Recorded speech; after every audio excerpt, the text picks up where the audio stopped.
We've got a blast from the past with a convicted felon from the Watergate days. We're still investigating the investigators that began this counterintelligence takedown of a presidential campaign and a presidency. And the president of the United States has a huge victory at the southern border with the Mexican authorities providing troops to secure their own border to the south and stop these illegal aliens from transiting their country. So welcome back to the Rob Maness Show.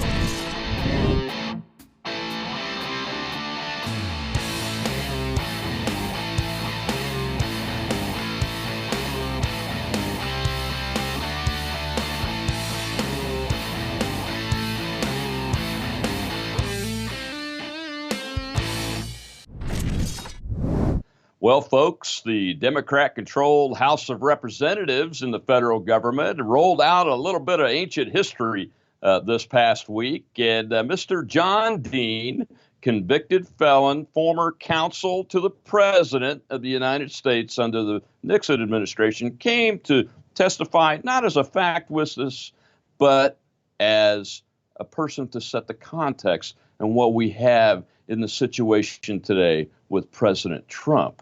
Unfortunately, as Representative Matt Gaetz pointed out several times and very aggressively, Mr. Dean makes a lot of money and has made a lot of money after saying that Republican presidents have obstructed justice over the years. So our guest will help us walk through that funny situation. Next, we've got the investigation of the intelligence agencies. The president gave Mr. Bill Barr, the attorney general, the ability to declassify intelligence documents.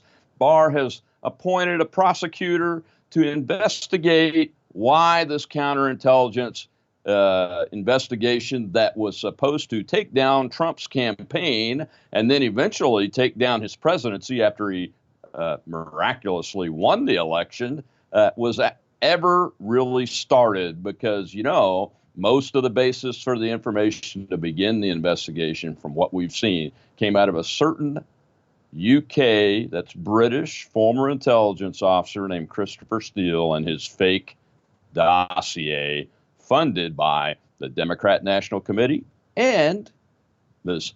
Hillary Clinton's presidential campaign. So a lot to do there. We've got to get Clapper and Brennan and Rice and Biden. Yes, that's right. Vice President Biden was helped manage the Russia crisis, the hoax that has turned into the biggest mess of the 21st century and probably the 20th century. So we'll get that on the road and really get those folks investigated and maybe even see some folks get put in prison once they're convicted. Third, the president had a huge victory with the southern border issue. He threatened a 5% tariff on all Mexican goods coming across the border, and all of a sudden they ran to the table and decided they would put 6,000 National Guard troops at their southern border, which is much easier to defend and much easier to stop illegal aliens coming across so that they're not coming into our country. As many of you know, and many probably don't, hundreds of thousands of illegals have been rounded up by our Customs and Border Patrol, but we've run out of space in our detention facilities and they've been released into the wild of the American population, more than likely never to be seen again, causing trouble here in the United States of America. So we've got that to talk about, and our guest is former Colorado Senator Ted Harvey, who's also the chairman of the Political Action Committee to defend the president. Ted's going to talk us through these issues and tell us about some news about the Great America PAC and the Committee to Defend the President combining efforts for a get out the vote effort in Trump's 2020 campaign. So we're glad you're with us. Strap in for another ride on the Rob Maness Show. Watergate artifacts and ancient history, investigating the intelligence agencies and investigators, winning in Mexico on its southern border, and getting ready to win in 2020 for Donald J. Trump. Former Colorado State Senator Ted Harvey, who is also the chairman of the Defend the President Committee, joins us today to talk about all of those things and let us know what exciting news is out there as we're coming up on the 2020 presidential campaign in the Political Action Committee world. Ted, welcome back to the Rob Maness Show. Thank you, Colonel. It's a pleasure to be on the show. Well, let's dive right into it. Some folks saw a guy named John Dean, I call him the ancient artifact of Watergate, testified before the Democrat-controlled House Judiciary Committee yesterday. And in his own words, not as a fact witness, but to set the context of the current situation with President Trump. How do you think he did? Well, I think there is some similarity between what happened in Watergate and what happened during the spying of American citizens by the FBI and the CIA. If you remember that it was Nixon that did record conversations without people knowing about it. He was spying on people essentially without people knowing about it. And that's what happened with the FBI and the CIA and the NSA for over 2 years during the 2016 elections and after President Trump got elected president. The people who should be investigated and considered for impeachment certainly should not be the individual who was the victim of the spying, but should be those who were actually the perpetrators of the spying. And that is what happened. And I think what we're going to see over the next 12 months, maybe 18 months, is all of this information coming out and people going to jail and accepting guilt for the crimes that they committed, just like John Dean did under Watergate. To have somebody, to have a avowed criminal come before the United States Congress and talk about Watergate and comparing that to what happened during the Russia collusion conspiracy hoax that the Democrats brought up is actually laughable that they would do that, considering he actually did admit to crimes that he committed during the Watergate years. Yeah, I was thoroughly unimpressed with what little of his performance that I saw. I was glad to see that the coverage was slim because of some other things that occurred yesterday, but also glad to see that the Republicans took the guy on and really showed and highlighted that he's been making money on talking about certain Republican presidents obstructing justice for many, many years now. Mr. Trump is not the first one. So he's definitely got a not just a conflict of interest, but an interest in bullying this up and building it up into something that it really isn't. And I was astonished that Jerry Nadler and his crew actually brought the criminal on to try to take on Donald Trump, who is the victim, as you rightly pointed out, the victim in all of this. And that leads me right into the next subject I wanted to talk about. Get your thoughts on the president's move to give Attorney General Barr the ability to declassify all intelligence materials that he sees necessary that are related to not just the FISA warrants on people like Carter Page, but the entire counterintelligence operation. And now that Barr has appointed a prosecutor who's moved into the headquarters of the DOJ building in Washington, from what I understand as of now, and is really focused on the right points, I believe, is what some folks are saying in this investigation to bring these criminals to justice and really put confidence of the American people back into its intelligence agencies and the FBI and Department of Justice. Well, I think it is important that we do this. I think there are so many people out there that have been listening to MSNBC, that have been listening to CNN, that have been reading the newspapers for the last 2 years. And they still believe that there was collusion with the FBI, I mean, with the Russians, even though the Mueller investigation told the world that there was no collusion, not by Trump, not by anybody in his campaign, and not any U.S. citizen. Yet the MSNBC and CNN and the newspapers across the country aren't telling that to the American people.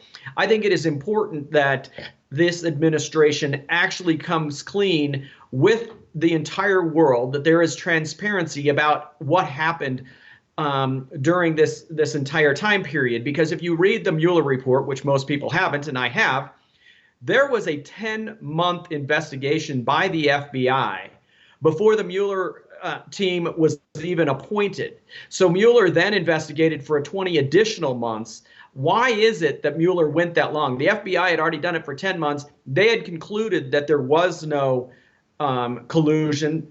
They then gave it off to Mueller, and he went for another 20 months. Why did he do that? I think that question needs to be answered. And I would argue it is because Mueller is a deep state partisan political hack who is trying to take out the president of the United States. And the best way that he could do that, knowing that there was no collusion there, was to push off the investigation past the 2018 elections with the hope that the Democrats would win the United States Congress. And if you look at the polling right before the 2020 elections, over 50% of the United States citizens believed there was collusion. And I would say that that had a significant impact on the 2018 elections. Now that number is down to about 18 to 20% believe there was collusion, and that's the most radical left-wing partisans that watch MSNBC every day and Rachel Maddow every day.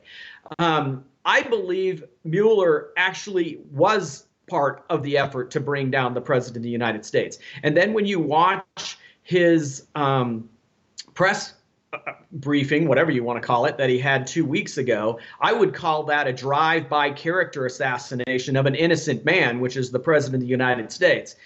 And the president may have done everything he could to try to defend himself during the 20 months, but trying to obstruct justice was not what the president was doing. He knew he was a marked man by the highest intelligence agencies in the world. The FBI, the CIA, the NSA, the British intelligence, Russian intelligence, Ukrainian intelligence, they were, and I would say Australian intelligence, they were all working together. They were colluding, they were conspiring to stop candidate Donald Trump and to bring down the duly elected President Trump. The American people need to understand exactly what happened, that our intelligence community weaponized their departments to try to have a coup against the duly elected president. And the American people need to understand that, but also people need to be held accountable for what they did, and they need to go to jail for what they did, because that violates every constitutional protection that every American citizen is provided, and every law that the intelligence communities have to protect American citizens against their government spying on them. This is a big deal. This is the greatest scandal in American history, and hopefully we will soon be getting to the bottom of this as these investigations move forward.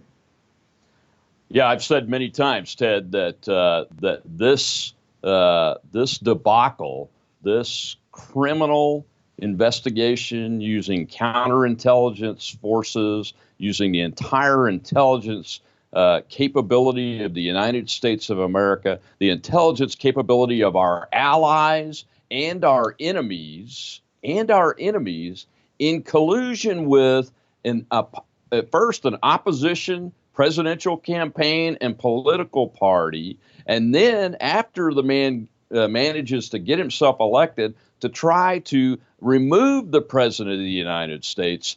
It makes Watergate look like a walk in the park, a day at the beach, folks, and not because of the obstruction of justice. I've read the Mueller report twice now, and you know what? I may not like Donald Trump personally, but I'll defend him on this one. That volume 2 of the Mueller report was nothing but the setup piece for Mueller's drive-by obstruction, drive-by removal of due process of an innocent American citizen who happens to have won the presidency of the United States. And that's all it is. I've looked at every one of the 11 scenarios in there, and not one of them, not one, has any possible way of rising to the level of obstruction of justice by a president of the United States or even anyone on his staff. Keep in mind, Mueller's a prosecutor. If he had it, he would be prosecuting his staff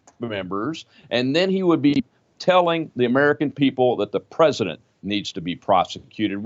Forget the whole DOJ policy about you can't indict a sitting president. That's a bunch of baloney, and it's a bunch of kabuki theater. Any prosecutor can recommend charges be brought, whether there's an indictment or not, if they have the evidence, and not one of them will if they don't have the evidence. Mueller didn't. He doesn't have the evidence. It's time to move on and get the investigators investigated, including Bob Mueller, who is a war hero, a wounded combat veteran. But you know what? No one in this country is above the law when it comes to defending the Constitution in the United States. And this attack on this president was an attack on the Constitution of the United States and the government that it represents and that it organizes. And we must get to the bottom of it. That's the existential threat. And speaking of the campaign, Joe Biden's out on the campaign trail saying that President Trump is an existential threat to the country. Well, it's Joe Biden and his lefty now leanings over way left to the Democratic Party and the socialists over there that are the existential threat to this country. But let's go on to something more positive, Ted. The president, I think, had a big win. Mike Pompeo, Secretary of State, who is not taken to being, overly pushing things like huge win, big victory, and those kind of things, but is a real solid, stable, level-headed guy. He even came out after the press attacked the president's win over Mexico using his 5% tariff threat to get them to put troops at their southern border. Pompeo even said, if you're thinking that this was not a big victory for the United States of America from a diplomatic perspective, all the diplomats in the State Department are telling you you're wrong. And he was pretty adamant about it. Your thoughts on the president's use of tariffs as a threat like that, and what do you think is going to be the outcome of this victory? Well, trusting the Mexican government to stop these caravans, I'm never going to put much faith in that. But God bless the president for doing everything he possibly can to try to defend our borders and to get our allies, which Mexico certainly should be, to stop this invasion on our southern borders. It's interesting that he was able to do this while he was out of the country. He was working on this when he was in Japan. He announced it while he was in Great Britain. All the time he is doing this without the help of the United States Congress. He's more successful when he is President of the United States representing us in foreign countries than Congress is sitting in Washington, D.C. in their desks in the United States Congress. We have a serious problem in this country when we have our elected officials that do not want to do anything to solve this problem, which truly is a crisis. It's a crisis on multiple levels, whether it is the gang crisis, whether it is the drug crisis that we have in the United States, or whether it is the invasion of our southern borders. We have a crisis. There is a humanitarian crisis, both on the Mexican side of the border and in our detention facilities that we have to put these illegal immigrants in on our side of the border. It is a crisis. And the United States Congress, both Republicans and Democrats alike, are doing nothing to help the American people and to help the President of the United States solve this problem.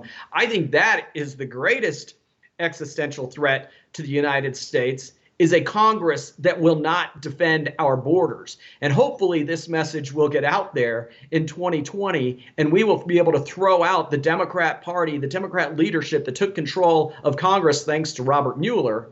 And we'll be able to actually get people elected that will work with the president to defend our borders and stop the, go in the direction of stopping this crisis that we do have down on the southern border. Yeah, I think you hit on a point that I've talked about for many, many years now. You've been in office. I've run for the U.S. Senate, and I ran on border security and ending the inhumane policies that drive the United States of America to put children in cages, because we saw that in 2014 under the Obama administration. And No. I criticized the Congress for that then, for lack of the ability to get the job done to secure our border and get our laws right so that our folks that are out there working for us in places like the Border Patrol can do their jobs effectively. And it's a I hate to use a quote, a polite phrase, but it's a do-nothing Congress. It's the lowest approval rating Congress ever. And now it's controlled by the Democrats and Nancy Pelosi, and all they can think about is impeachment, impeachment, impeachment. And I don't care what their reasoning is. Congress, Republicans and Democrats, needs to get off their butts and get this policy right on our southern border and all of our immigration policies right, and protect this country like is called for in the oath they take to defend the Constitution of the United States. But let's talk about getting people elected, man. I hear that the Committee to Defend the President and a PAC called Great America PAC are going to come together and work jointly in a get out the vote effort. Tell our viewers what that's all about as we're coming into 2020. You know, we're really excited about this opportunity. In the 2018 elections, my PAC, the Committee to Defend the President, spent over $1.1 million in Tennessee to make sure that Marsha Blackburn won that United States Senate race. And what we did is we went out and we identified 300,000 Trump supporters, Trump voters that voted for Trump in 2016, but they typically don't vote in off-year elections, meaning non-presidential election years. So we went out and we contacted them on social media, on phone calls. We had knockers knocking on their door, telling them how important it was that we won that Senate seat so that we control the United States Senate moving forward. And you can look at the time when we got into the race and Marsha was tied or down in that race to when we got in, and by election day, she won by over 9%.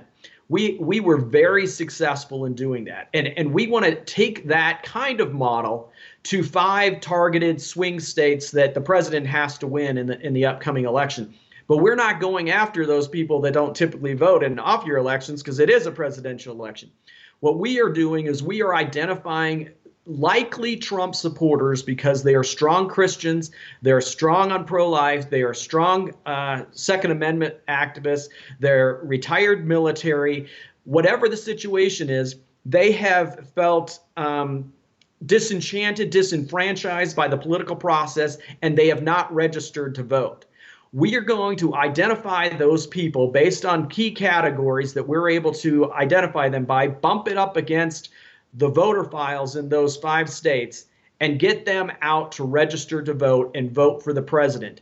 Because I believe there is a huge groundswell out there of people who now see that this president is actually representing America, defending America, doing everything he can to try to defend our southern borders, get people back to work, and put in free and fair trade around the world, that if we got them to get registered to vote, we could change the political landscape in America for years to come. And so my PAC, the Committee to Defend the President, is combining with the Great America PAC. The two of us are the 2 largest pro-Trump PACs in the country, and we are going to spend millions of dollars trying to register 1 million voters in these 5 states, and I think it'll have a huge impact in the 2020 election. And so certainly any of your listeners, viewers that are watching this, if they want to help us out, they can go to our PAC, the Committee to Defend the President, go to the donate page and help finance this effort.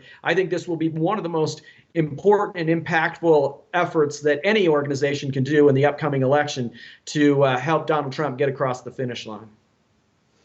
Yeah, I was very impressed with the Blackburn Senate race because you're right. I mean, at one point she was barely breaking even, and really what was in what looked like to be a struggle to get the victory. And when you all came in, it made a huge difference. So, folks, there you have it.